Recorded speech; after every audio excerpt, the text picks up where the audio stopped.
आज आदरणीय लोकनेते राजाराम बापू पाटील आणि आदरणीय जयंत पाटील साहेब यांच्याबद्दल अपशब्द वापरल्याच्या निषेधार्थ खरं तर हा मोर्चा आहे। पण शिंदे साहेब, ज्या कुत्र्यामध्ये 3 प्रकार आहेत आमच्या मराठवाड्यात।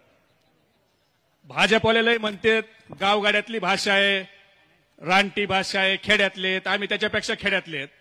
आमच्या बीडाकडे कुत्र्याचे 3 प्रकार आहेत, साधा कुत्रा, पिसाळ्याला कुत्रा आणि खरजुला कुत्रा। तसा हा खरजुला कुत्रा हा जयंत पाटील साहेबांच्या बद्दल आईबद्दल बोलतो। पण आवाज साहेब, जयंत पाटिल साहब को गाली देना तो बहाना है, अवधूत वडार की आत्महत्या का पीछे जो घटना है उसको छुपाना है। अवधूत वडारची आत्महत्या का झाली? ह्या हरामखोराच्या पीएनं त्या अवधूत वडारला त्या ठिकाणी मारहाण केली, बोगस बिलं लिहायला लावले।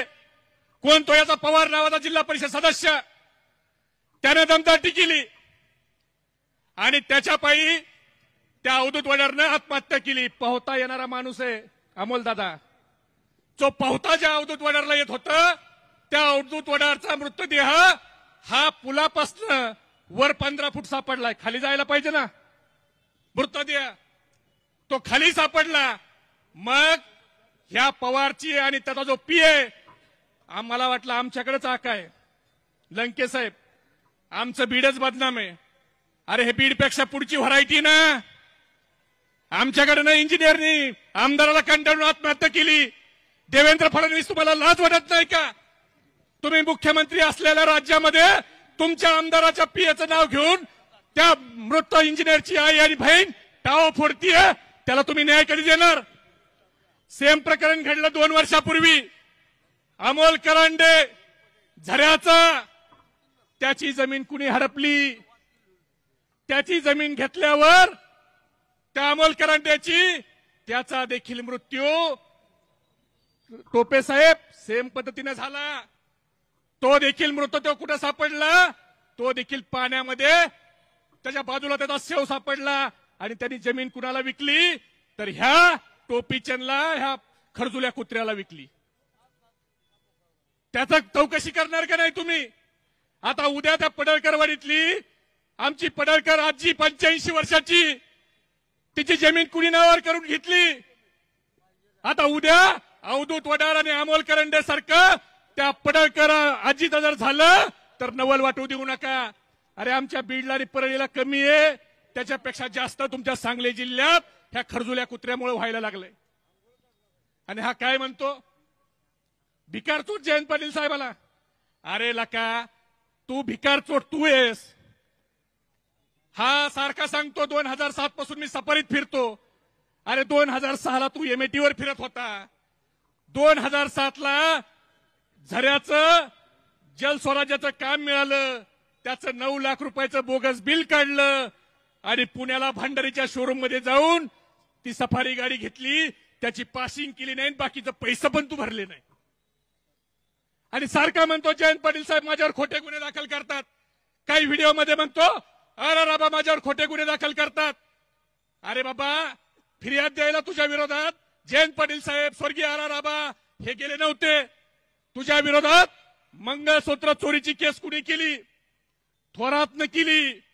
वळवणचे थोरात हे धनगर समाजाचे आहेत, त्यांनी जाऊन तू मंगळसूत्र चोरलं म्हणून तक्रार दिली। जयंत पाटील साहेब गेले नव्हते, आराराबा गेले नव्हते। त्याच्यानंतर झऱ्याला जी केस झाली मारहाणीची तुझ्यावर, ती मेटकरी नावाच्या व्यक्तीने केली। ते फिर्यादी मेटकरी हे धनगर समाजाचे आहेत, ते दुसऱ्या कोणत्या समाजाचे नाहीत। जल स्वराज्याचे जर तू काम बोगस केलं, त्याची जी तक्रार कुरुंदवाडीच्या नारायण चौरेंनी केली, ते नारायण चौरे आता तुझ्या सोबत आहेत, ते देखील धनगर समाजाचे आहेत, ते इतर समाजाचे नाहीत। तू काय धनगर समाजाचं नाव घेऊन सारखं हे करतो? तू लोक मारणार, तू जमिनी खाणार आणि तुझ्यावर वेळ आली की तू समाज पुढे करणार, लोकांना शिव्या देणार। अरे तुझ्यापेक्षा चांगल्या शिव्या आम्हाला देता येतात टोपीचंद। तुला काय वाटतं तुलाच लय शिव्या देता येतात का? आणि नेबळत तुझे जे बगल बच्चे 2-4 जण पिलावळी पाळलेल्या, त्या लोकांना शहाणपणा शिकवतात. देवेंद्र फडणवीस, ही जी वेळ आली ना, तुम्हाला मी एकच गोष्ट सांगतो फडणवीस साहेब, एक कुत्रा असतो, तो कुत्रा एका मालक त्या कुत्र्याच्या गळ्यात साखळी ठेवून एका पुलावर उभा असतो आणि येणारा जाणारा माणूस आला की तो कुत्रासारखा त्या माणसाला भोकायचा आणि त्याचा मालक जरा ती रस्सी सैल करायचा. एकदा झालं, दोनदा झालं, तीनदा झालं, नंतर मात्र सगळे लोक मिळून त्या कुत्र्याला काही करीत नाहीत, त्या कुत्र्याच्या मालकाला चोपून काढतात. तसा आज ह्या कुत्र्याचा मालक कोण आहे? उद्या जर ह्या टोपीच्या आमच्या नेत्यावर बोलला, पवार साहेबांवर बोलला, जयंत पाटील साहेबांवर बोलला, तर आम्ही त्याच्यावर बोलणार नाही.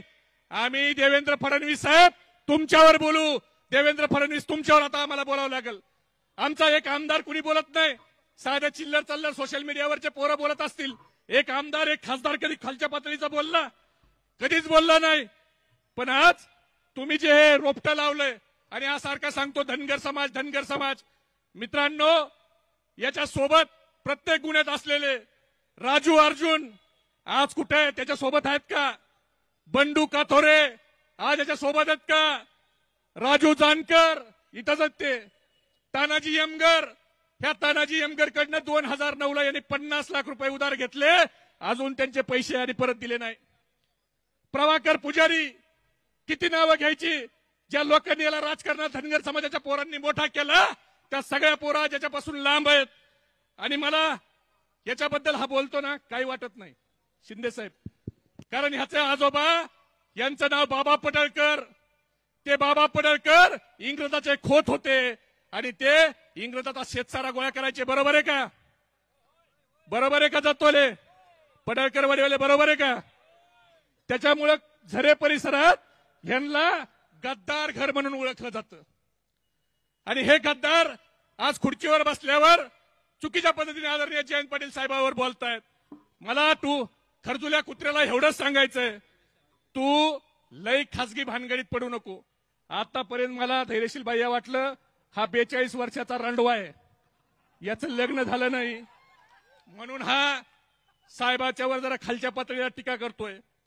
पण अरुणांना मी जरा माहिती घेतली तर या खरजुल्या कुत्र्याला मला सांगणं, हॉटेल सोनी मधला 2012 ते 14चा डाटा आम्हाला काढायला लावू नको. कोल्हापूर मधल्या हॉटेल सोनीचा डाटा, कराड मधल्या महिंद्रा हॉटेलचा डाटा आणि सांगली आणि कोल्हापूर रोडवरल्या पंचरत्नाचा डाटा काढायला लावू नको.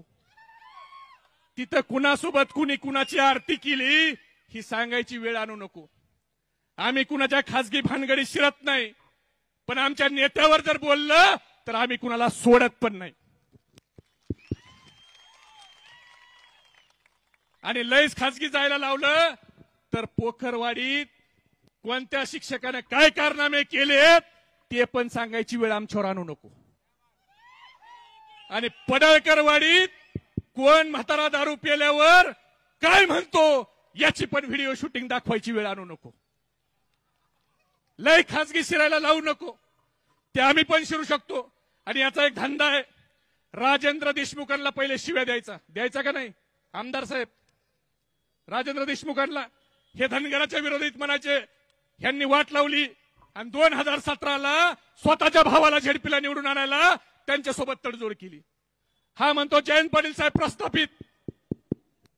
अरे बाबा, तुझी आई सरपंच, तुझा भाऊ झेडपीचा सभापती, तू आमदार, तुला का वाटलं नाही पडळकरवाडीच्या 400 मताच्या गावात दुसरा धनगराला आपण सरपंच करावं, एखाद्या धनगराला जिल्हा परिषदचा मेंबर करावं? तुला तुझ्या घरातच का दिसलं? आणि सारखा म्हणतो जयंत पाटील साहेबांनी कारखाना काढलं, कारखाना. अरे त्यांनी 4 काढले, 5 काढले, तू 10 काढ. तुला कुणी धरलंय? कारखाना काढला म्हणजे नानच फाट्यावर हा देशी विकणं एवढं सोपं आहे का? त्यामुळं बोलणारे वक्ते भरपूर आहेत. मला एवढंच त्याला सांगायचंय की खरजुल्या कुत्रे आणि त्याचे जे काही बगलबच्चे आहेत त्यांना येणाऱ्या काळात त्याच भाषेत उत्तर मिळेल आणि त्याच्या मालकाला देखील मिळेल. धन्यवाद. जय हिंद, जय महाराष्ट्र.